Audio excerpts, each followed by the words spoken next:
Je suis debout dans l'obscurité de cette tombe souterraine, le cœur battant à tout rompre, la main tremblante serrant la pelle encore couverte de terre fraîche. J'ai décidé, sans retour, d'y déposer cet homme. Un homme que je savais coupable, un homme que j'ai vu perdre toute humanité dans ses yeux lorsqu'il a avoué ses crimes. Je suis seul avec ma conscience, mais aussi avec cette certitude glacée.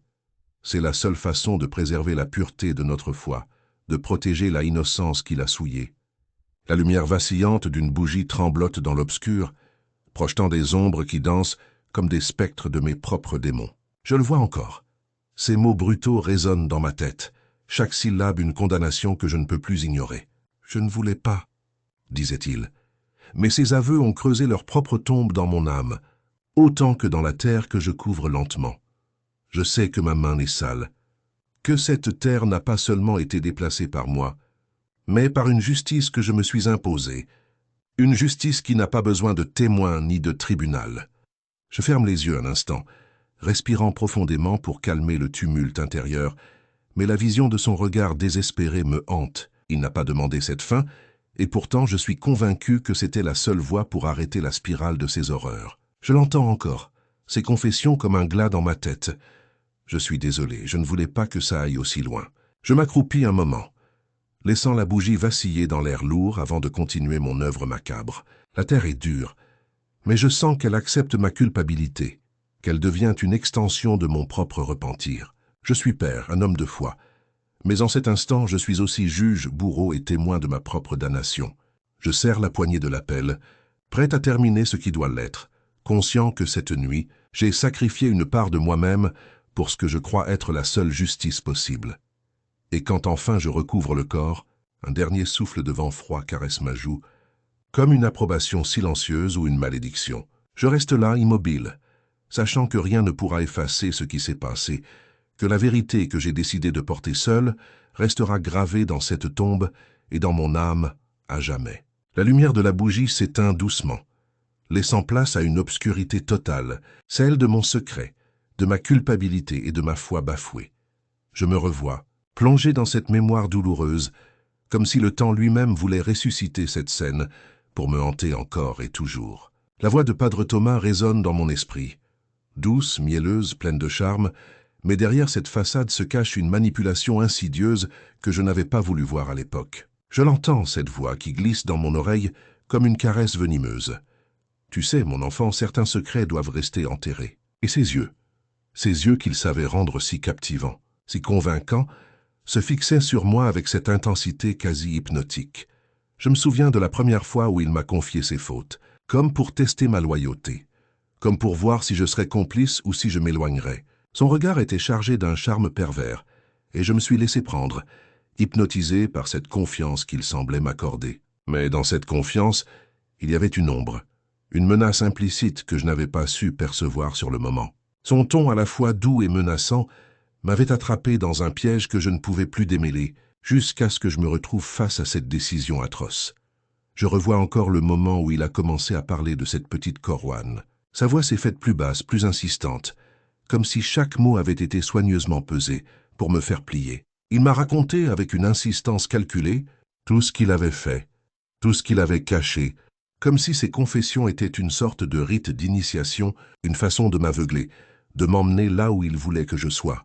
Son regard s'est durci alors qu'il fixait le mien, menaçant, presque défiant. J'ai senti en moi une colère sourde, mêlée à une peur qu'il a su exploiter habilement. Ce n'est qu'après, lorsque la vérité s'est enfoncée profondément dans mon cœur, que j'ai compris la gravité de ce que j'avais à faire. La nuit où j'ai enterré cet homme n'était pas celle d'un simple acte de justice, mais celle d'un combat intérieur, d'un affrontement entre ma foi et ma conscience. Je pense à ses yeux, encore brillants dans mes souvenirs, et je me demande si j'ai agi en homme ou en homme brisé, si j'ai été le juge ou la victime d'un pouvoir plus sombre que je n'avais voulu reconnaître. Je me remémore chaque détail, chaque mouvement qui a conduit à cette fin. L'appel qui creuse dans la terre, le silence pesant interrompu seulement par le bruissement de la nature, cette lourdeur dans mon cœur qui s'alourdit à chaque pelletée. La sensation que la terre accepte mon péché, qu'elle devient l'écho de ma culpabilité, que chaque morceau de terre est un fardeau que je porte seul. La nuit, comme un voile opaque, enveloppe tout, et je suis seul avec mon secret, mon crime, ma foi bafouée. Et pourtant, dans cette obscurité, une pensée me traverse. Étais-je vraiment un juge ou un instrument de sa manipulation? Était-ce la justice ou ma propre faiblesse qui m'a conduit à ce geste extrême? La mémoire de ses yeux menaçants, de ses paroles soyeuses, me hante comme un spectre. J'ai cru agir selon mes principes. Mais peut-être n'était-ce qu'une illusion, une façon de me donner une excuse pour ce que je ne voulais pas voir. Je suis resté là, immobile, avec cette certitude douloureuse que rien ne pourra effacer ce que j'ai fait. La tombe devient le symbole de mon propre enfer, le témoin silencieux de ma chute. La dernière étincelle de la bougie s'éteint doucement, laissant place à une obscurité totale, celle de mon secret, de ma culpabilité, de ma foi trahie. Je sais que ce jour marquera à jamais ma vie, que chaque fois que je fermerai les yeux, je revivrai cette scène, ce choix impossible entre justice et damnation, entre ce que je voulais être et ce que je suis devenu. Dans cette noirceur, je m'accroche à l'idée que peut-être un jour, la vérité me libérera de ce poids.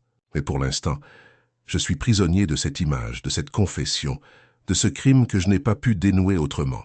La nuit est mon seul témoin, et moi son seul exécuteur silencieux. Je marche lentement à travers l'église vide. Chaque pas résonne dans le silence matinal. La lumière blafarde du lever du soleil filtre à travers les vitres, projetant des taches pâles sur le sol de pierre froide. La lourdeur de la tâche m'écrase, comme si le poids de la terre que je porte dans mes mains s'étendait jusque dans mon âme. La pelle que je tiens est lourde, chaque mouvement me demande un effort surhumain, comme si je devais repousser mon propre destin, mon propre jugement. Je sens mes mains trembler, mais je ne peux pas me permettre de faiblir. La conscience de ce que je fais me serre la gorge. Pourtant, je ne peux m'arrêter. La responsabilité m'étouffe, mais quelque chose en moi, une voix silencieuse, me pousse à continuer. Peut-être est-ce la seule façon de laver cette horreur, cette faute qui pèse sur mes épaules, qui a brisé tout ce qui restait de ma foi. Les pierres que je ramasse sont froides, impitoyables, tout comme mon cœur à cet instant précis. Je les empile lentement, chaque mouvement étant une lutte contre le doute qui m'envahit. Mon esprit s'égare, et je revois le regard de cet homme si vulnérable, si brisé, qui a confondu sa confession avec une arme contre moi. J'avais cru faire ce qu'il fallait, avoir la justice dans mes mains, mais je réalise maintenant que j'ai peut-être succombé à une faiblesse, à une peur de l'affronter, de faire face à la vérité. L'idée que je suis en train d'enterrer un autre morceau de ma propre humanité me hante. La terre commence à recouvrir le corps, et chaque pelletée me semble une offrande à ma propre damnation. Je me demande si cette action me purgera, ou si elle fera simplement grandir le vide en moi. Comme cette fosse qui se remplit lentement de secrets enterrés, je souffle profondément, tentant de calmer cette tempête intérieure. Mon regard balaie l'église, vide, silencieuse, comme mon âme. La lumière du matin s'intensifie, mais ne parvient pas à dissiper l'obscurité qui m'habite. J'ai fait cela seul, dans cette solitude presque sacrée, croyant que c'était la seule voie possible, la seule justice que je pouvais rendre. Pourtant, chaque seconde qui passe me fait douter, me renvoyer à mes failles, à ma peur, à mon devoir bafoué. Je pense à la confession que je n'ai pas faite, à la vérité que je refuse d'avouer à voix haute. Peut-être que dans ce silence, je vais finir par me perdre totalement, ou alors je vais enfin trouver une rédemption, si tant est qu'elle existe. La terre recouvre peu à peu le corps, mais je sens que mon propre cœur reste à découvert, vulnérable, désespéré. Je recule lentement, le regard fixé sur ce qui n'est plus qu'un trou dans la terre, un symbole de la chute, de la perte de tout ce que je croyais être. Mon corps est épuisé, mais mon esprit refuse la paix. La culpabilité se mêle à un étrange sentiment de soulagement, ou peut-être de punition. Tout ce que je peux faire maintenant, c'est espérer que cette obscurité qui m'enveloppe soit aussi celle qui me libère, un jour d'un fardeau que je ne pourrais porter autrement. Et dans ce silence, dans cette église désertée par la vie et la foi, je me tiens là seul avec mon crime, seul avec cette vérité que je suis incapable de confesser à haute voix, seul avec la terrible conviction que j'ai enterré plus qu'un corps. J'ai enterré une part de moi-même. Je reste là immobile, dans l'obscurité oppressante où la terre fraîche a englouti le corps de celui que j'ai enterré vivant. Mon cœur bat si violemment que je crains qu'il ne trahisse mes pensées, mais je m'efforce de contenir ma respiration, de faire silence en moi-même, comme si le moindre bruit pouvait éveiller la conscience de mon crime. La douce pénombre de la tombe enveloppe mon corps, mais pas mon esprit. Il tourne, s'emballe, refuse de se calmer. Je me souviens de ses yeux encore emplis de défis, de sa voix qui, dans un dernier souffle, tentait d'arracher la vérité que je refusais d'entendre. Je l'avais regardé, impassible, comme un juge silencieux, comme si son sort ne me concernait pas. Pourtant, chaque mot qu'il avait prononcé résonne dans ma tête comme une cloche funèbre. L'accusation, la confession, le déni. J'avais choisi de l'enterrer, mais maintenant la terre froide pèse sur mon âme comme une pierre trop lourde à porter. Je me remémore la conversation que je n'ai jamais osé avoir, celle où il aurait pu tout dévoiler, où ma vulnérabilité aurait pu être exposée à la lumière. La peur m'a envahi, me tenant prisonnier de mon propre silence. Je croyais que, si je me taisais, j'échappais à la culpabilité. Mais chaque seconde dans cette obscurité me rappelle que je suis enchaîné à mon acte. La justice, la vérité, tout cela m'échappe désormais, comme si la terre qui recouvre ce corps mausolé était aussi celle qui étouffe ma conscience.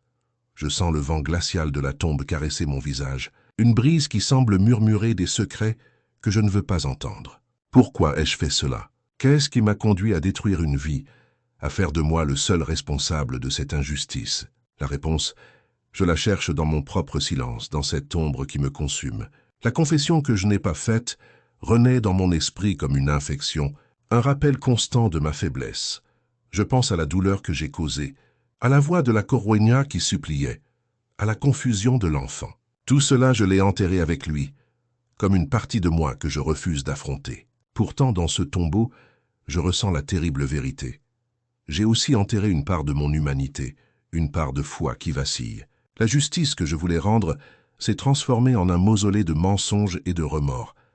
Alors que je reste là dans cette obscurité, je me demande si la lumière trouvera un jour le chemin jusqu'à moi. Peut-être qu'en restant silencieux, je pensais protéger mon âme, préserver ce qu'il en restait. Mais chaque battement de mon cœur me rappelle que cette paix artificielle n'est qu'une illusion.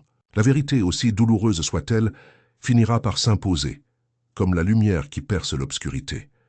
Je suis seul face à mon propre jugement, piégé dans ce puits sans fond que j'ai creusé moi-même. La responsabilité me sert comme une étreinte mortelle, et je réalise que je n'échapperai pas à cette punition, pas tant que je n'aurai pas affronté la vérité. La confession que je refuse de faire est devenue mon fardeau, mon pacte avec la mort, mon pacte avec moi-même. Dans cette solitude, cette tombe silencieuse, je sens que je suis à la croisée des chemins. Soit je resterai prisonnier de mon silence, condamné à vivre avec ce secret qui me consume, soit je trouverai la force de briser cette barrière de ténèbres et d'affronter la lumière, aussi douloureuse soit-elle. La décision est là, suspendue dans l'air stagnant, comme un dernier souffle d'espoir ou de damnation. Je ferme les yeux un instant, essayant de saisir ce qui reste de mon âme. Peut-être que dans cet oubli volontaire, je peux encore trouver une rédemption, où le moins que je puisse faire est d'assumer le poids de mes actes. La terre, la nuit, cette obscurité qui m'enlace, tout cela devient un symbole de ma propre chute, mais aussi peut-être de ma dernière chance. Car je sais que tôt ou tard, la vérité finira par émerger, qu'elle soit enterrée ou non. Et dans ce silence pesant, je me prépare à faire face à ce que je redoute le plus, que la lumière, inévitable, puisse un jour pénétrer cette tombe où je me suis lui-même enfermé. La confession que je n'ai pas faite, le crime que je porte, tout cela doit surgir, même si cela doit me détruire. Car au fond, je suis conscient que, sans cette vérité, je suis déjà mort. Je sens la texture froide et humide de la terre contre mes mains tremblantes, alors que je dépose doucement le corps du Père, mon propre corps, dans cette fosse que j'ai creusée en secret. La pesanteur de la responsabilité me frappe soudainement comme un coup de massue. Chaque grain de terre qui s'accumule sur cette tombe est une couche supplémentaire de mon propre fardeau. Mon souffle se coupe, entrecoupé comme si l'air lui-même voulait m'étrangler, m'empêcher de respirer, de penser, de fuir. Je me souviens de ses yeux encore vifs dans mon esprit, pleins d'une innocence trahie, d'une confiance brisée. La scène s'impose à moi avec une force brutale, comme si c'était hier. La confession qu'il m'a faite était une voix tremblante, pleine de honte et de peur, mais aussi de soulagement. Je n'ai pas su quoi faire à ce moment-là. J'ai laissé la peur prendre le dessus, la peur de révéler la vérité, la peur de briser le fragile équilibre entre le sacré et le sacrilège. Et maintenant, je porte cette ombre, ce secret impossible à confesser. Le sol se referme sur lui, tout comme mon propre cœur, qui se serre à chaque pelletée. La terre est glacée, presque viscérale, comme si elle voulait absorber mon crime, mon erreur irréparable. Je sens une sueur froide perler sur mon front, alors que je me bats avec mon esprit, divisé entre la culpabilité et la nécessité de dissimuler cette vérité à tout prix. La confession que je refuse de faire s'impose comme une sentence, une condamnation silencieuse que je m'inflige jour après jour. Je regarde la tombe, cette entaille dans la terre, cette ouverture sur l'abîme. La solitude m'enveloppe, pesante comme un manteau de plomb. Je suis seul avec mon crime, seul face à la justice que je prétends ignorer. Pourtant, au fond de moi, je sais que cette obscurité ne peut durer éternellement, que tôt ou tard la vérité éclatera, comme un feu de forêt sous la pluie inévitable, impitoyable. La peur de la lumière ne fait que renforcer ma culpabilité, mais je suis également hanté par une étrange sensation d'apaisement, comme si le fait de l'avoir enterré là, dans cette fosse, m'accordait une paix provisoire, une pause dans la tempête intérieure. Pourtant, chaque fibre de mon être sait que ce qui est enterré ici ne peut rester à jamais caché. La conscience me tourmente, me condamne à une forme d'immortalité dans cette tombe que je viens de sceller. Je me demande si la justice ou la rédemption pourrait un jour surgir de cette obscurité. Peut-être que non. Peut-être que ce crime restera à jamais gravé dans la chair de cette terre, tout comme il l'est dans mon âme. Je repense à cette confession que je n'ai jamais faite, à cette vérité que je préfère condamner à l'oubli que je m'impose comme une ultime forme de punition. J'écoute le silence pesant qui m'entoure, ce vide qui résonne plus fort que n'importe quel mot. La tombe est maintenant refermée, mais je sens que l'écho de mon acte ne s'éteindra jamais. La nuit m'enlace, froide et implacable, comme la dernière étape d'un chemin que je n'aurais jamais voulu emprunter. La seule certitude qui persiste, c'est que je suis désormais lié à cet homme, à cette mémoire, à cette culpabilité irréversible. Je me relève lentement, mon corps engourdi, le regard fixé sur la tombe sombre. Une dernière respiration s'échappe de mes lèvres, un soupir de soulagement mêlé à une angoisse profonde. En ce moment précis, je comprends que je ne pourrai jamais vraiment échapper à ce qui a été enterré ici. La vérité, comme la terre, finit toujours par remonter à la surface. Et moi je suis là, à attendre, à craindre ce jour où tout sera dévoilé, où la lumière viendra briser cette obscurité que j'ai construite autour de moi. Je suis seul dans le confessionnal, une pièce sombre, où chaque ombre semble murmurer mes péchés et mes doutes. La lettre de Père Thomas tremble légèrement dans ma main, fragile comme un signe de faiblesse que je suis encore capable de ressentir. Son écriture, soignée mais pleine de manipulation, tente de m'attirer dans un filet de silence et de complicité. Il promet protection, silence et une forme de pardon. Mais je sens que ces mots ne sont que des leurres, des pièges dissimulés derrière un masque de bonté. Je suis fatigué. La lutte intérieure que je mène depuis si longtemps m'épuise. La vérité, cette vérité que je refuse d'accepter pleinement, me serre la gorge. Quand je pense à ce que j'ai fait, à cet homme que j'ai enterré vivant, un frisson glacé parcourt mon corps, la terre fraîche contre ma peau, le souffle de la vie qui s'éteint dans ses yeux, la conscience de mon acte qui ne me quitte jamais. Tout cela est gravé dans le silence pesant de cette pièce, comme une réalité que je ne peux ni fuir ni nier. Je regarde la lettre de Père Thomas, ses promesses déguisées en menaces voilées. Il écrit en termes doux, mais je devine l'arrière-plan sombre de ses intentions. Il veut que je me taise, qu'on oublie, qu'on enterre encore davantage la vérité. Mais si je cède, si je me laisse entraîner par ces mots, je serai moi aussi complice d'un crime plus grand que celui que j'ai déjà commis. La peur d'être découvert me ronge, comme une bête prête à surgir de l'ombre, prête à déchirer le voile de mon hypocrisie. Je ferme les yeux quelques instants, mais les images ne cessent pas. La scène revient sans cesse. L'homme que j'ai abandonné à la terre, ses yeux suppliants, cet instant où j'ai scellé son destin dans la tombe. Tout en moi hurle que je dois tout dire, que la justice doit s'accomplir, même si cela détruit ce qui reste de ma paix intérieure. Pourtant, la dernière fois que j'ai reçu cette lettre, une voix intérieure m'a murmuré « Si tu parles, tout s'effondrera ». Je suis à un point de rupture. La tentation de céder à ses promesses est palpable, presque insoutenable. La peur qu'il puisse un jour révéler tout ce que je cache me pousse à me demander si je ne devrais pas tout simplement céder. La terreur de l'éclatement final, celui qui révélerait la vérité à la lumière du jour, est comme un poison qui s'insinue dans mes veines. Ma résistance vacille, et je sens que chaque mot que je lis, chaque promesse de Père Thomas, érode un peu plus ma volonté. Il y a une partie de moi qui veut tout abandonner, qui veut se laisser dévorer par cette obscurité qu'on m'a imposée. Mais une autre, plus forte, me pousse à lutter, à garder le contrôle, même si cela signifie continuer à porter ce secret comme un fardeau insupportable. Je sais que je ne peux plus faire marche arrière. La vérité, aussi longtemps que je la repousserai, finira toujours par remonter à la surface, comme cette terre que je viens de couvrir, prête à tout dévoiler, prête à tout faire éclater. Ce moment, cette décision que je dois prendre, est peut-être la plus difficile de toute ma vie. Dois-je continuer à me cacher, à manipuler, à mentir, ou dois-je enfin faire face à la tempête, révéler ce que je sais, affronter la justice et la colère qui en découlent? La lettre de Père Thomas dans ma main semble peser une tonne, mais c'est ma propre conscience qui est le véritable poids de cette pièce. Je sens que je suis à un carrefour, un pas de plus vers la destruction ou la rédemption, parce que au fond je sais que tout ce que j'ai enterré ici ne restera pas à jamais dans le silence. La terre ne peut tout contenir, et la vérité, aussi longtemps qu'elle est refoulée, finira par faire tout trembler. Peut-être un jour tout sera dévoilé, et toute cette obscurité qui m'enveloppe sera illuminée par une justice que je ne peux plus retarder. Jusqu'à ce jour, je vais continuer à lutter. Entre la peur de perdre tout ce que j'ai encore et l'espoir qu'un jour la vérité pourra enfin éclore, même si cela doit me détruire en chemin. Je me tiens seul dans la pénombre de la petite chapelle, mes mains tremblantes, resserrant le vieux chapelet que je n'ai pas encore osé poser. La lumière de la bougie vacille, projetant des ombres dansantes sur les murs de pierre, comme si même la lumière voulait fuir cette confrontation. Mon cœur se serre, comme si un poids invisible voulait m'écraser, et je sens le sol sous mes pas, comme une déclaration silencieuse de ma propre faiblesse. Les mots de Padre Thomas résonnent encore dans mon esprit, comme une litanie sinistre que je ne peux évacuer. Son confession, ses aveux brisés, ont bouleversé tout ce que j'avais toujours cru savoir. La vérité, si difficile à encaisser, s'est insinuée en moi comme un poison lent, corrodant chaque conviction, chaque certitude que je portais comme un bouclier contre la tempête. Maintenant, je suis là, face à moi-même, face à cette foi qui vacille, tout en sachant que chaque pas que je fais dans cette église pourrait bien me conduire à la perdition ou à la rédemption.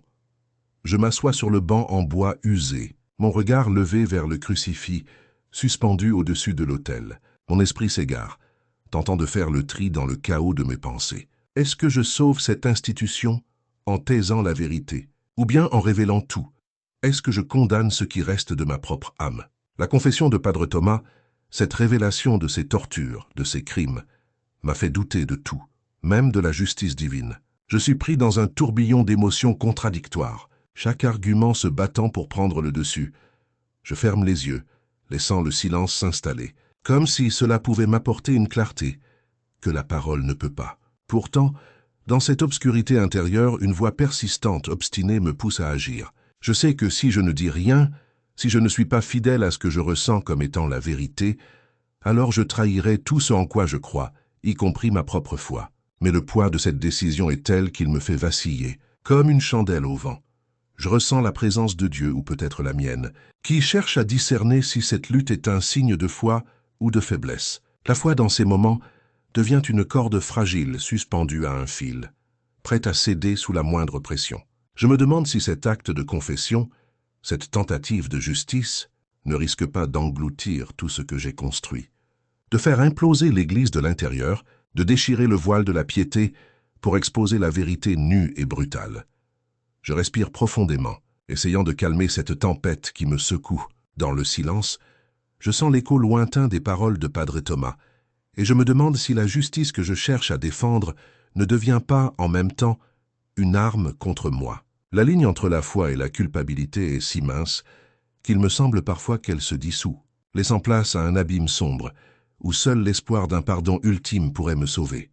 Et pourtant, au fond de moi, il y a cette certitude fragile que la vérité doit éclater, que la lumière doit pénétrer ces coins obscurs de notre foi. Je n'ai pas encore décidé si je vais la révéler, si je vais continuer à porter ce secret comme une croix insupportable, ou si je vais enfin laisser la vérité se libérer, même si cela doit me détruire. La seule chose que je sais, c'est que chaque instant d'hésitation me rapproche un peu plus de cette frontière fragile entre la foi et la perdition, entre la justice et la damnation. Je me relève, lentement, le regard toujours fixé sur le crucifix. La décision n'est pas encore prise, mais une certitude s'impose à moi. Je ne peux plus faire semblant. La confession de Padre Thomas m'a brisé, mais elle m'a aussi libéré d'un poids que je ne pouvais plus supporter. Je vais devoir faire face, regarder cette vérité en face et accepter que peut-être La seule façon de sauver mon âme, c'est de tout révéler, de tout affronter, même si cela doit tout réduire en poussière. Je fouille dans les dossiers que j'ai subtilisés, mon cœur tambourinant contre ma poitrine, comme si chaque battement voulait me prévenir du tsunami de vérité qui s'apprête à déferler. La poussière s'immisce entre mes doigts tremblants. Chaque fiche, chaque note inscrite dans ces registres officiels semble se transformer en un poids de plomb. Je peux y lire des noms, des dates, des excuses camouflées sous des mots soigneusement choisis, dissimulant la monstruosité derrière un voile de vertu. Je suis frappé par l'ampleur de l'iceberg que je viens de découvrir. Ce n'est pas seulement une histoire isolée, un malheureux secret qui aurait été étouffé dans l'ombre. Non, c'est un système, une machinerie parfaitement huilée, conçue pour couvrir les abus, pour préserver la réputation de l'Église à tout prix. La trahison de la foi, c'est ça. Une opération de dissimulation, une volonté délibérée de faire disparaître la douleur pour protéger des images, des institutions. Chaque document que je déchiffre me donne un aperçu de la complicité silencieuse, du cynisme d'un pouvoir qui préfère l'oubli à la justice. Je vois ces noms gravés dans la mémoire collective comme des témoins muets de l'horreur, et je sens monter en moi un raz-de-marée d'émotions, colère, dégoût, une tristesse abyssale. La rage de savoir que tout cela a été enfoui, manipulé, déformé. Je suis seul face à cette réalité insoutenable. La pièce dans laquelle je me trouve est petite, étouffante, comme un sanctuaire de secrets. Je me tiens là, haletant, en essayant de maîtriser le flot de pensées qui me submerge. La tentation de tout faire sauter, de tout révéler au grand jour, devient une voix de plus en plus forte dans ma tête. Mais je suis aussi conscient du prix à payer. La tempête que je vais déclencher pourrait tout détruire, y compris ce que j'ai de plus précieux, ma foi, ma réputation, mon propre salut. Pourtant, je ne peux plus faire semblant. Mon devoir est clair. Il faut que la vérité éclate, que cette obscurité soit exposée à la lumière, peu importe le coût.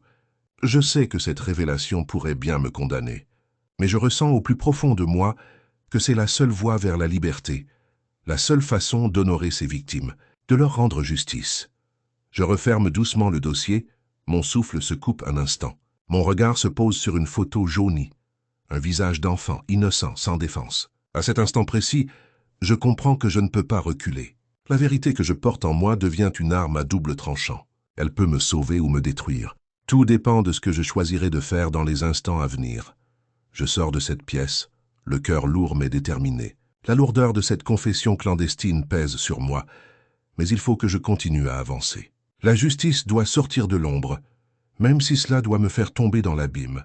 La lutte n'est pas finie, pas encore. Je suis prêt à affronter l'inévitable, à faire face à ce que je sais être la vérité, aussi terrible soit-elle, car je suis convaincu que la seule rédemption possible, c'est celle qui surgit de la transparence, de l'audace de briser le silence. Même si cette révélation doit tout réduire en poussière, je ne peux plus reculer. La justice, la vérité, la foi, tout cela doit renaître de ses cendres. Je suis seul dans cette pièce austère, éclairé seulement par la faible lueur d'une bougie qui vacille, comme si elle aussi hésitait à révéler l'horreur que je porte en moi. Mes mains tremblent en tenant l'épreuve.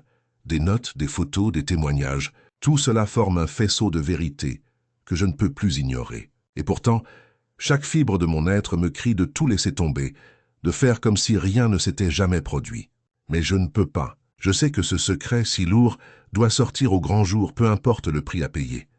La porte s'ouvre doucement. C'est lui, Padre Thomas. Son sourire glacial étire ses lèvres, comme s'il savourait un jeu cruel. Je le regarde, et au fond de moi un feu s'allume.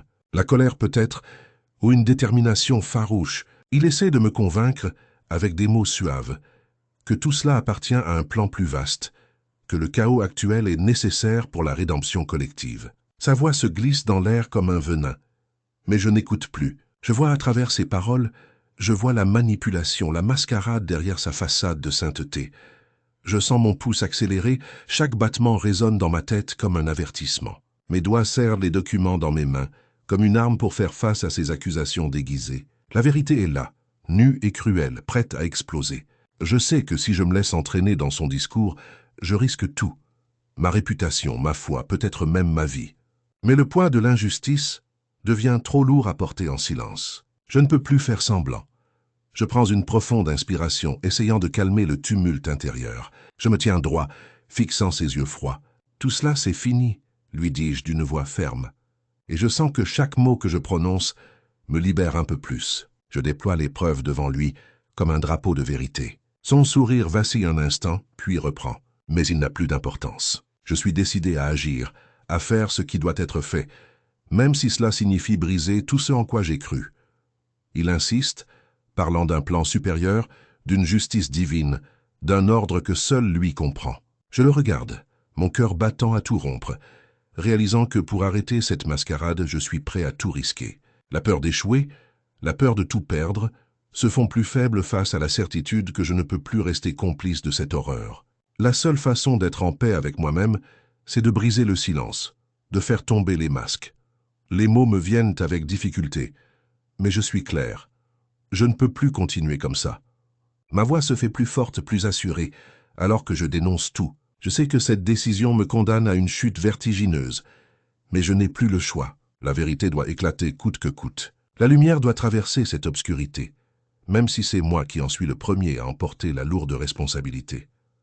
Je me tiens face à lui, le cœur en feu, prêt à tout affronter. La justice, la foi, la justice divine, rien de tout cela ne pourra renaître si je ne prends pas cette décision radicale. Je suis conscient que je marche sur une corde raide, que chaque seconde peut me faire perdre tout ce que je suis. Mais je suis aussi convaincu que c'est la seule voie pour que la justice, enfin, s'installe dans la lumière. Et dans ce moment précis, je sais que je ne reculerai pas. La vérité, même si elle déchire tout, doit sortir, même si cela me détruit. Car c'est dans cette destruction que renaîtra peut-être quelque chose de vrai, de pur. Je suis prêt à affronter le feu, à marcher dans l'obscurité, car je suis convaincu que c'est le seul chemin vers la libération. Je me tiens dans l'obscurité silencieuse de la tombe, le souffle court, alors que la terre froide recouvre lentement le corps de cet homme brisé. La sensation de la terre sous mes mains est presque irréelle, comme si je n'étais qu'un spectateur de ma propre folie. La poussière s'insinue dans mes narines, parasite ma conscience, et chaque grain semble peser davantage que la dernière fois. La lourde responsabilité de mon serment, de ce que j'ai décidé, pèse sur moi comme un fardeau que je ne peux plus porter en silence. Je le vois encore.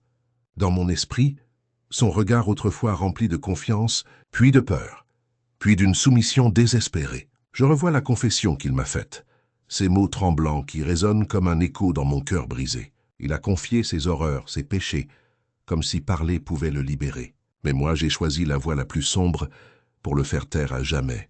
La justice que je voulais exercer est devenue une vengeance silencieuse. Une punition implacable qui me serre la gorge à chaque instant. Je ferme les yeux un instant, cherchant à masquer la tempête qui fait rage en moi. La colère contre lui, contre moi-même, contre ce système corrompu qui a permis que tout cela se produise. La haine monte viscérale en moi. Je me demande si cette terre, si cette obscurité pourra jamais effacer la culpabilité qui me dévore. Pourtant, je ne peux m'empêcher de penser que c'était la seule façon, la seule manière de protéger d'autres innocents, de couper court à cette spirale de douleur et de silence. Je tremble, malgré la froideur de la nuit. Mon cœur bat à tout rompre. Chaque battement résonne comme un coup de tonnerre dans le silence pesant de la tombe. Je m'interroge, étais-je un héros ou un monstre?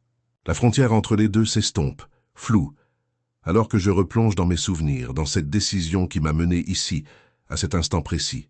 La terre sur mes mains devient un symbole de ma chute, de la destruction de tout ce que j'étais, de tout ce que j'aurais pu devenir. Un frisson me parcourt, pas seulement dû à la fraîcheur, mais aussi à cette conscience aiguë que je suis en train de faire quelque chose d'irréparable. La justice, la foi, la rédemption, tout cela semble si lointain, si inaccessible dans cette obscurité que j'ai moi-même choisie. Je pense à toutes ces victimes, à cette innocente Koroania si fragile, dont la souffrance a été dissimulée derrière une façade de piété. Je me demande si, dans cette obscurité, je peux encore espérer une forme de pardon. Peut-être pas pour lui, mais pour moi, pour ce que je suis devenu. Je sens la poussière s'accumuler comme une extension de mon propre déclin. Mon corps tremble, non seulement à cause du froid, mais parce que je suis conscient que ce que j'ai fait dépasse tout ce que je pourrais comprendre. La terre commence à s'acquitter de sa tâche macabre, mais un dernier fragment d'humanité en moi refuse de céder complètement. Je suis à la croisée des chemins, entre la justice et la folie, entre la rédemption et la damnation. Je me redresse lentement, comme si chaque mouvement était une lutte contre ma propre nature. Je regarde une dernière fois le corps enterré, cette silhouette brisée qui représente mon propre combat intérieur, mon engagement désespéré à faire ce qui me semblait juste. La culpabilité me serre la gorge. Mais une petite voix en moi obstinée murmure que c'est peut-être là, dans cette obscurité, que j'ai trouvé une forme de paix impossible à atteindre autrement. Je sais qu'après cette nuit, rien ne sera plus comme avant.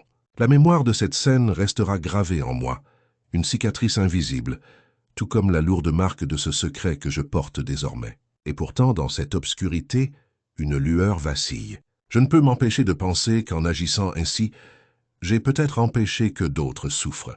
Ou peut-être que je me suis condamné à un isolement éternel. Quoi qu'il en soit, je suis là, seul avec mon acte, seul avec cette vérité que personne ne pourra jamais vraiment comprendre. Pas même moi. Je me tiens là, dans l'ombre, à l'abri des regards, le corps enfoui dans la terre froide, le cœur un peu plus lourd à chaque instant. La sensation d'avoir commis un acte irrémédiable me hante comme une ombre persistante. Mon esprit tourne en boucle, oscillant entre la nécessité de l'action et la folie qui menace de m'engloutir. La terre s'accumule, recouvrant le corps. Mais ce que je ressens va bien au-delà de la simple obscurité du sol. C'est un combat intérieur, une guerre silencieuse entre ce que je crois juste et ce que je regrette profondément. Je suis conscient que la communauté commence à murmurer, que les rumeurs s'égrènent comme une pluie fine, qui ne cesse de s'intensifier. Je peux percevoir leurs soupçons, leurs regards fuyants, leurs voix qui s'élèvent dans des conversations à voix basse, tout ça sans jamais me nommer directement. La peur de l'exposure me serre la gorge, mais je garde la face me disant que peut-être, dans cette obscurité, j'ai empêché un mal plus grand. Peut-être en agissant seul, j'ai évité que d'autres souffrent, que d'autres soient victimes de ce même monstre. Pourtant, chaque nuit, cette idée se fissure, remplacée par la conscience que j'ai enterré un homme, et pas n'importe qui, mais celui qui a avoué ses crimes, ses abus sur cette jeune fille innocente. La justice, dis-je, ou ce qu'il en reste dans cette obscurité? Je ne sais plus. Tout ce que je ressens, c'est une douleur sourde, une culpabilité qui ne veut pas partir. J'ai voulu faire ce qui était juste, mais à quel prix? La complexité de mes gestes se déploie dans mon esprit comme une toile tissée de doutes et de certitudes. Je me surprends parfois à parler seul dans l'obscurité, à justifier ce que j'ai fait, comme si mes mots pouvaient apaiser la tempête qui fait rage en moi. Je répète que j'ai empêché d'autres d'en souffrir, que c'était une forme de justice, un dernier acte de rébellion contre un mal insidieux. Pourtant, au fond, je sais que cette justification n'est qu'une maigre consolation, une rationalisation pour calmer mon âme tourmentée. Dans les heures où la nuit est la plus profonde, je ressasse tout cela, cherchant un sens à cet acte qui me hante. Parfois, je m'imagine que ce n'est qu'un rêve, un cauchemar dont je vais bientôt me réveiller, mais la réalité me rattrape chaque matin. La conscience que je suis un meurtrier, même dans la justice que j'ai cru rendre, ne me lâche pas. La solitude devient une compagne fidèle, une amie amère qui m'accompagne dans cette pénombre silencieuse. Je pense à la famille de cette Corwan, à leur douleur invisible, et je me demande si, dans un autre monde, ils pourraient un jour comprendre ce que j'ai fait, ou si je suis simplement un monstre, dissimulé derrière une façade de piété et de dévouement. La frontière entre justice et folie est mince, et je marche dessus chaque jour. À chaque pas que je fais dans cette vie de secret et de silence, je sens que je ne pourrai pas porter cette lourde charge éternellement. Un jour, tout devra sortir, que ce soit dans la lumière ou dans l'oubli. Mais pour l'instant, je me contente de me cacher dans cette obscurité, de me convaincre que peut-être j'ai fait ce qu'il fallait, en espérant que cette nuit noire finira par m'apporter une paix fragile, un soulagement éphémère. Jusqu'à ce que la vérité inévitable éclate enfin, je continuerai à porter ce fardeau seul, avec cette conscience déchirée. Je suis seul face à cette obscurité intérieure, chaque nuit me confrontant à des démons que je ne peux nier. La terre froide m'enveloppe, mais c'est mon esprit qui est le véritable tombeau, enfermé dans un labyrinthe de souvenirs torturants. Je vois cette jeune fille, innocente dans ses yeux, et je me demande comment j'ai pu devenir cet homme que je déteste. La confession que j'ai faite ne m'a pas libéré. Au contraire, elle a creusé un abîme en moi, un gouffre où mes remords se précipitent sans fin. Je me souviens des moments où la conscience m'a frappé avec une brutalité insoutenable.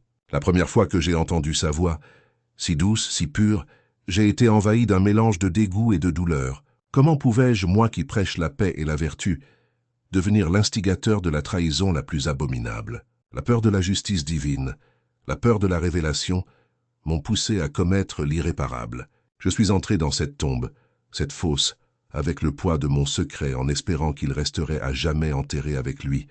Mais l'ombre ne me quitte pas. Elle s'immisce dans chaque pensée, chaque rêve, même dans les heures où je tente de me convaincre que la pénitence est nécessaire. Je me souviens des moments où je ferme les yeux, et tout me revient. Le visage de cette jeune Coronne, l'innocence brisée, la douleur silencieuse qui a traversé ses yeux comme une dernière lueur d'espoir. Je ressens encore la terre s'accumuler sur moi, chaque pelletée me rappelant la gravité de mon acte, la lourdeur de mon silence. Pourtant, il y a une partie de moi qui espère que le secret restera caché, que la terre me couvrira à nouveau, que la justice ne viendra pas fouiller dans mes ténèbres.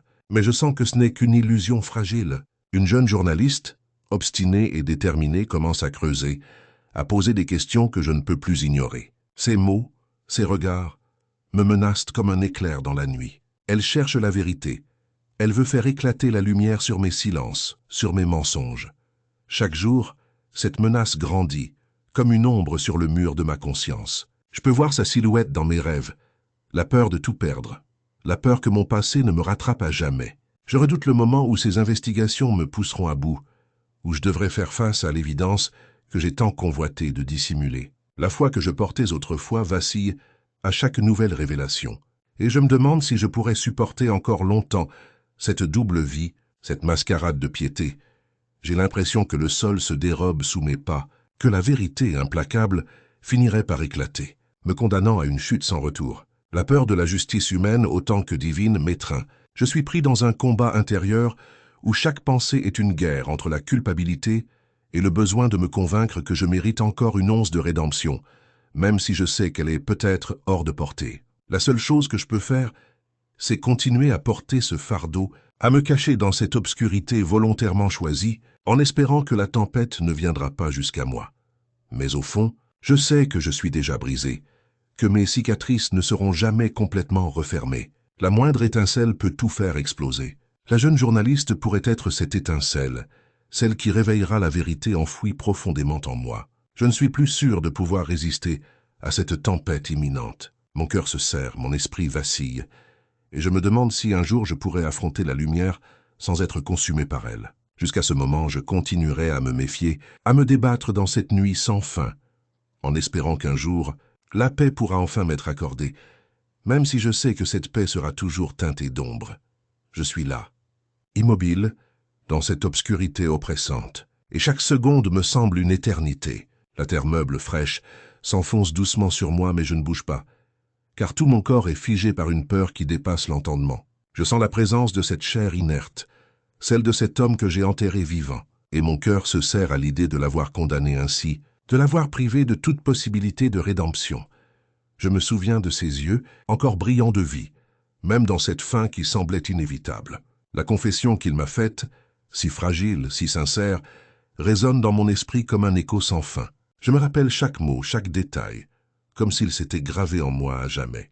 La haine que je ressens pour ce silence que je me suis imposé, pour cette justice que je crois devoir rendre, même si cela signifie enterrer quelqu'un dans un silence définitif. Je suis envahi par une avalanche de pensées contradictoires. D'un côté, je me dis que j'ai agi pour protéger l'institution, pour préserver l'image sacrée de l'Église, même si cette protection a coûté une vie. De l'autre, une voix intérieure me hurle que je suis un monstre, que la culpabilité me dévore lentement comme une brûlure insidieuse. La terre, froide et compacte, devient mon seul refuge, ma seule confession silencieuse. Je me demande si un jour cette terre me pardonnera, ou si elle se refermera sur moi, tout comme mon âme. Les rumeurs circulent, j'en ai entendu parler. La suspicion plane déjà au-dessus de ma tête, comme un nuage noir prêt à déverser son orage. Je ressens cette tension grandissante, cette menace invisible qui se rapproche silencieusement, prête à éclater au visage de ceux qui croient tout ignorer. Je vois dans leur regard une lueur de doute, et cela me rend vulnérable, comme un homme qui marche sur un fil, suspendu entre le secret et la révélation. Je suis conscient que chaque pas que je fais, chaque mot que je prononce, pourrait être mon dernier. La peur d'être découvert, d'être exposé, devient une ancre qui m'attire inexorablement vers une chute sans fin. La tentation de tout révéler, de tout confesser me hante. Mais je sais aussi que cette vérité pourrait me détruire totalement. Annihiler tout ce que j'ai construit, tout ce que je suis devenu. Je me demande si un jour je pourrais affronter cette vérité sans être consumé par elle.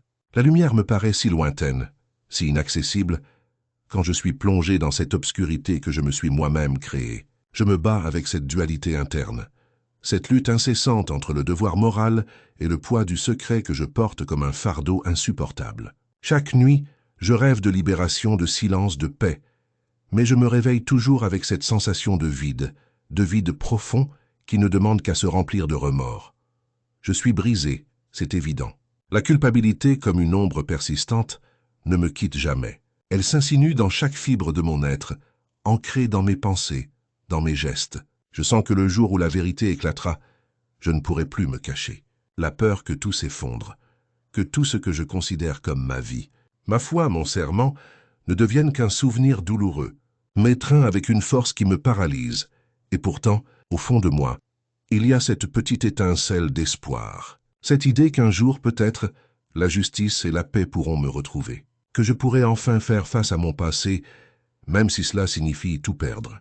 Mais pour l'instant, je continue à creuser ma tombe, à me cacher dans cette obscurité volontaire, espérant que la tempête ne viendra pas jusqu'à moi. Parce que je sais que, si elle arrive, il ne me restera plus rien.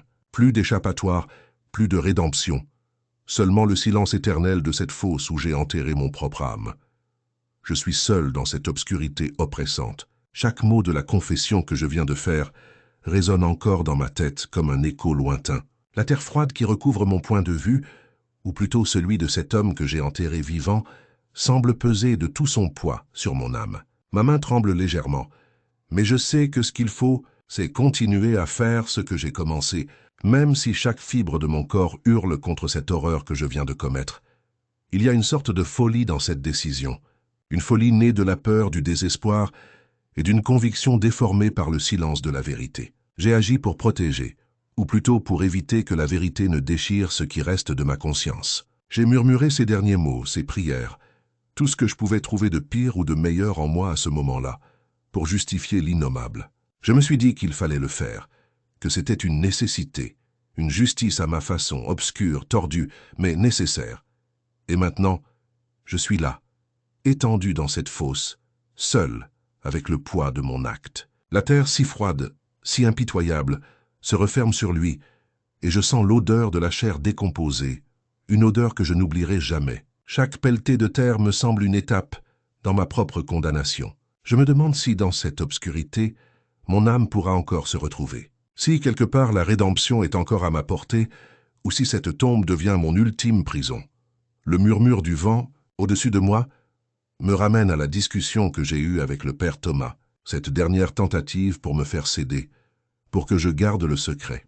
Ces paroles étaient comme des chaînes invisibles, me pressant d'oublier, de fermer les yeux, de faire semblant que tout cela n'a jamais existé. Il m'a regardé avec cette expression de supériorité douce, comme si le silence pouvait être une forme de miséricorde, comme si le poids de la vérité pouvait être évité en se taisant. Il a évoqué la menace voilée, insistant sur le fait que certains secrets doivent rester enfouis pour protéger la paix de l'Église, pour préserver la réputation, pour éviter le chaos. Sa voix douce, presque caressante, m'a demandé si j'étais prêt à faire une croix sur tout, à porter cette culpabilité seule, si cela pouvait assurer la stabilité de notre communauté. Je me suis demandé si, au fond, il ne voulait pas que je devienne complice, que je consente à oublier, à tourner la tête. Mais comment pourrais-je faire cela, alors que le regard de cet homme si plein de douleur et de laideur continue à hanter mes nuits? Le combat intérieur devient insoutenable. Je suis tiraillé entre la tentation de céder, de faire taire ma conscience à tout jamais, et cette lueur fragile d'espoir qu'un jour, la vérité pourra éclater au grand jour, qu'une justice peut être rendue. Je sens mon cœur se déchirer entre la miséricorde et la nécessité de justice. La voix de l'Église, si ancienne, si imposante, me murmure de faire silence, de continuer à enterrer, de préserver l'ordre.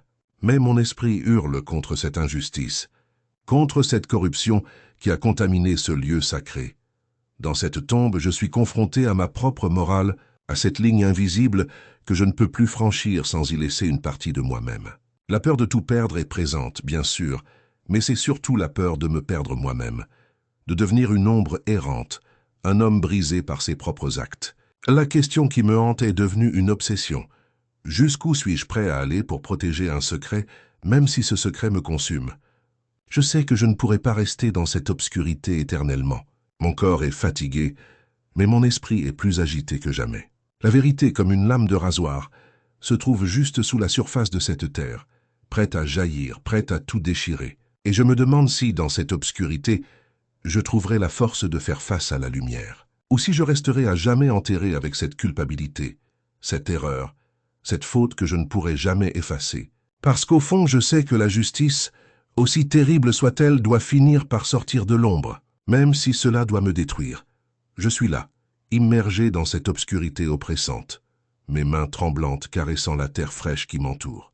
La chaleur de mon corps se dissipe peu à peu, mais une tempête intérieure fait rage, plus violente que jamais. Je suis face à une décision qui pourrait tout changer ou tout détruire. La peur de tout perdre, oui, mais aussi celle de ne plus jamais pouvoir retrouver la lumière. La tentation de fuir, de tout abandonner m'envahit. Pourtant, quelque chose en moi refuse cette défaite silencieuse. Je sens mon cœur battre à tout rompre. Chaque pulsation résonne comme un coup de tonnerre dans ma poitrine. La voix de ma conscience hurle à l'intérieur, me suppliant de ne pas céder à la facilité de l'oubli. Mais la tentation de tout effacer, de quitter cette tombe, de faire comme si rien ne s'était passé, se fait aussi pressante. Je respire profondément, essayant de calmer cette tempête de pensées qui me déchire. Pourtant, une voix plus douce, plus ferme s'élève en moi. Elle me répète que la vérité doit éclater, que le silence n'est qu'une cage où je m'enferme moi-même. Je suis père, j'ai juré de protéger, de guider, de défendre la justice, même si cette justice doit être dure et impitoyable. La honte me serre la gorge, mais la culpabilité me serre aussi la poitrine. Je suis tiraillé entre deux forces, deux identités qui se déchirent. Je regarde le corps enterré sous mes mains, froid mais encore vibrant dans mes souvenirs. La confession de cet homme, si lourde de secrets, me hante sans relâche. Si je parle, si je révèle la vérité, mon monde s'effondrera peut-être, mais une partie de moi retrouvera la paix. Je sais que la rédemption ne viendra qu'à travers cette transparence, que la justice doit triompher, même si cela me condamne à une solitude éternelle. Mais la peur de la rétribution est forte. Que va-t-il se passer si je dénonce? Est-ce que ma vie ne sera pas déchirée en morceaux, tout comme cette tombe sous mes doigts?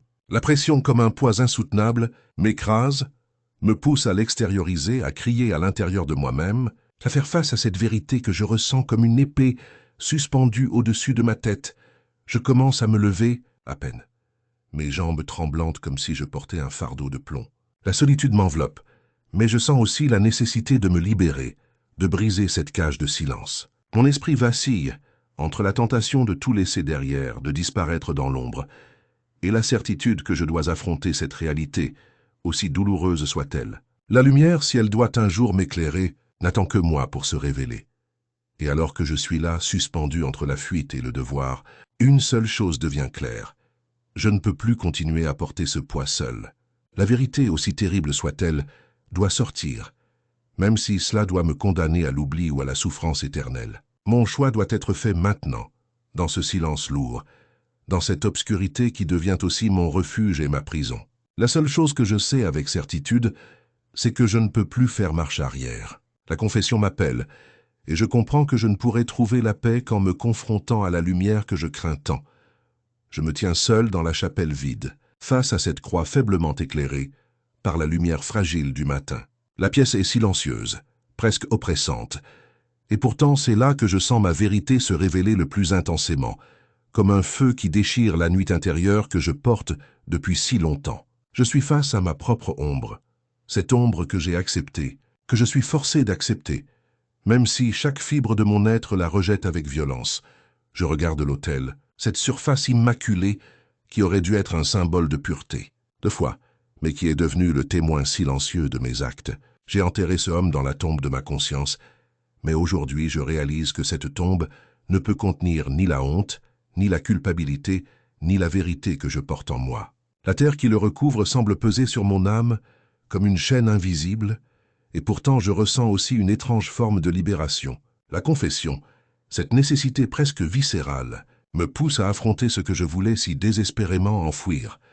Je ferme les yeux un instant, aspirant profondément cette atmosphère chargée de silence et de poussière, me demandant si la foi que j'ai toujours chérie pourra survivre à ce qu'il faut maintenant révéler. Sa présence dans mon esprit est comme une scène figée, un souvenir douloureux que je ne peux effacer ni par la peur ni par la foi vacillante que je ressens.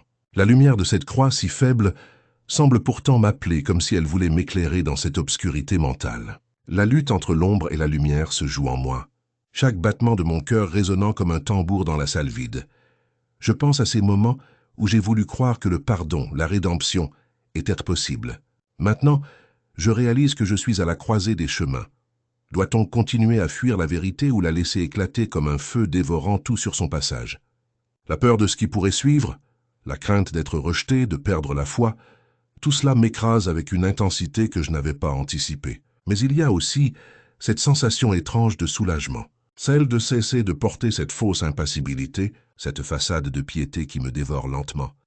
Je sais qu'au fond de moi, je suis irrémédiablement changé. La foi que je pensais si solide s'est fissurée comme un vitrail brisé, laissant passer une lumière étrange presque inaudible. La confession que je vais faire, si je décide de la faire, sera peut-être la dernière étape d'un chemin que je ne maîtrise plus. Peut-être que dans cette confession, je trouverai une forme de paix ou de damnation définitive. Quoi qu'il en soit, je suis prêt à faire face à cette vérité, même si cela doit me condamner à une solitude encore plus profonde, à une obscurité sans fin. Je souris intérieurement à cette idée, sachant que la route vers la lumière est désormais semée d'embûches que je ne peux plus éviter. La foi, la peur, la culpabilité, tout cela se mêle dans un tourbillon dont je ne vois pas encore la fin. Mais une chose est sûre, je ne peux plus me mentir à moi-même. La confession est mon dernier acte, mon dernier cri dans ce vide intérieur, ma tentative de trouver une rédemption ou une damnation définitive, peu importe laquelle. Je ferme les yeux un instant, laissant cette vérité s'imposer, comme la seule voie possible vers la libération ou la perdition. Je me tiens là, la terre encore fraîche sur moi, et je sens la lourdeur de ce secret que je porte. La tombe est à peine refermée, mais mon esprit ne peut s'arrêter de tourner, de ruminer ce que j'ai fait, de justifier ce qui ne peut jamais l'être. Je suis le prêtre qui a enterré vivant un homme, non pas par haine ou par colère, mais par une conviction sombre, une nécessité que je ne peux plus nier. Je me souviens de ces yeux qui me défiaient dans un dernier éclat de désespoir, alors que je le laissais glisser sous la terre. La confession qu'il m'a faite, cette révélation qui aurait dû me briser, m'a plutôt libéré d'un poids insoutenable. Je savais que je ne pourrais jamais le laisser partir, pas sans une punition digne de ce que je considérais comme une justice divine. Enterrer cet homme, c'était comme l'enfermer dans un tombeau volontaire, le seul endroit où je pouvais espérer que sa honte ne contaminerait plus le reste du monde. Il ne m'a pas supplié, mais je pouvais lire dans ses yeux la défaite totale, la conviction que c'était la seule façon de le faire taire. Je ne pouvais pas supporter l'idée que ces confessions puissent se répandre, que la honte s'étale comme une peste au sein de la communauté. Le faire disparaître, c'était peut-être une façon morbide de préserver la pureté de cette foi à laquelle je me raccrochais encore, même si elle vacillait.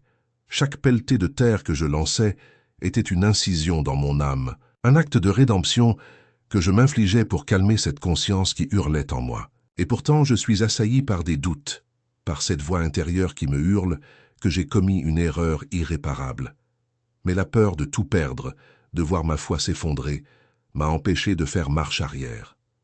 C'était une nécessité, pensais-je, une ultime justice à rendre pour que cet homme ne puisse plus faire de mal, même dans la mort. La question de la justice divine ou humaine ne m'a jamais autant tourmenté que dans ces heures noires où j'enterrais mon propre doute avec lui. Maintenant, alors que je me tiens seul face à cette scène, je sens la solitude m'engloutir. Je suis le seul responsable, le seul à porter cette lourde sentence, et cette responsabilité me ronge. La terre me revient dessus, symbole de mon propre déclin, de ma chute spirituelle que je refuse d'admettre. Chaque grain de poussière qui s'insinue dans mes vêtements devient une preuve de cette dégradation intérieure, un rappel que je suis en train de sombrer dans quelque chose que je ne pourrai jamais vraiment justifier. Je réfléchis à la suite. Que vais-je devenir après cela? La prison, l'exil ou simplement le poids d'un secret dont je ne pourrai jamais me défaire? La conscience me tourmente, mêlant culpabilité et une étrange forme de soulagement, comme si j'avais enfin accompli ce que je considérais comme une nécessité ultime. Mais cette sensation est fugace, car au fond je sais que je suis en train de me perdre, de me condamner à une solitude sans fin. Je ferme les yeux un instant, cherchant dans cette obscurité intérieure une lueur d'espoir ou une invitation à la rédemption. Peut-être que dans cette nuit sans fin, je finirai par accepter que je suis devenu l'agent de ma propre damnation. Ou peut-être qu'un jour, la vérité éclatera, brisant cette façade de foi et de justice que j'ai construite pour moi-même. Quoi qu'il en soit, je suis seul face à cette vérité, ce fardeau que je porte comme une croix, espérant peut-être, au fond de moi, pouvoir un jour le déterrer de cette tombe que j'ai moi-même creusée. Et dans ce silence assourdissant, je me demande si j'ai encore le droit de prier, ou si la confession que je viens d'accomplir sera ma dernière. Peut-être que je suis déjà condamné, non pas seulement par mes actes, mais par cette conscience déchirée qui refuse de se taire. La seule chose que je sais, c'est que je ne pourrai jamais revenir en arrière, que cette justice terrible que j'ai instaurée m'a déjà condamné à une vie d'ombre, à une éternité de remords. Je suis là, dans l'obscurité glaciale de cette tombe, sentant la terre froide s'accumuler doucement sur moi, comme une seconde peau, une prison de silence et de solitude. La chair de cet homme que j'ai enterré vivant repose à présent sous mes mains tremblantes, et chaque pelletée de terre que je déverse résonne comme un coup de marteau sur ma conscience. Je ne peux m'empêcher de repenser à ses yeux, encore brillants dans mes souvenirs, emplis d'une douleur silencieuse que je n'ai jamais voulu entendre de son vivant. Aujourd'hui, cette douleur devient la mienne, inscrite dans la terre qui m'enveloppe, dans le poids de ma propre culpabilité. Je me demande si j'ai le droit de quitter cette tombe sans remords, si la justice, telle que je me suis toujours efforcé de la faire respecter, pouvait un jour justifier un tel acte. Peut-être que ma foi, si fragile, s'effrite devant la lourdeur de cette réalité que je refuse d'accepter. La confession que j'ai faite, la dernière que je puisse faire, semble me condamner à une solitude infinie, où chaque fibre de mon être crie pour une rédemption qui n'arrivera jamais. Je suis le seul responsable, le seul juge et le seul condamné à la fois. La ligne entre la justice et la vengeance s'est floutée dans cette nuit noire, et je ne peux m'empêcher de douter de la pureté de mes intentions. Je pense à tout ce que j'ai été forcé de supprimer, à chaque secret que j'ai enfoui au plus profond de moi-même pour continuer à porter cette croix. Le silence qui m'entoure est assourdissant, plus pesant que la terre qui m'étouffe peu à peu. J'ai creusé une tombe pour lui, mais c'est moi qui suis enterré vivant dans cette fosse de remords. La confession que j'ai faite est une pierre supplémentaire ajoutée à mon fardeau, et je sais que je ne pourrai jamais totalement me libérer de ce poids. Peut-être que cette solitude est ma seule justice, ma seule vérité. En regardant cette obscurité infinie, je réalise que j'ai toujours cherché à justifier l'injustice, à teindre mes actes d'une teinte de vertu pour calmer ma conscience troublée. Mais tout cela n'était qu'un masque. La réalité est que j'ai enterré un homme non pas par justice, mais par un besoin viscéral de faire taire la trace de ce qu'il représentait. La mémoire de ses yeux me hante, comme un rappel constant de la frontière que j'ai franchie. J'ai condamné cette âme, j'ai condamné la mienne dans une spirale sans fin de culpabilité et de repentance. Je me tiens là, à hauteur d'homme brisé, sachant que mes actions ont modelé ma personne, que chaque geste, chaque décision m'a conduit à cet instant précis. La seule vérité qui me reste, c'est que je suis devenu l'incarnation de mon propre péché. Peut-être que le plus grand des péchés est, comme je l'ai compris trop tard, cette tentative désespérée de rédemption. La terre se referme sur moi et avec elle, l'illusion d'un pardon que je ne pourrai jamais atteindre. Je suis à la fois le bourreau et la victime de cette boucle infernale, condamné à porter un secret que personne ne pourra jamais comprendre, sauf moi. La dernière conscience que j'ai, dans cette obscurité oppressante, c'est que j'ai accepté, peut-être trop tard, que la seule justice véritable réside dans l'oubli, dans l'abandon de ce que je ne pourrai jamais vraiment réparer. Et dans cette acceptation amère, je me rends compte que je suis devenu la propre ombre de mes actes, perdu dans un silence qui n'a pas de fin.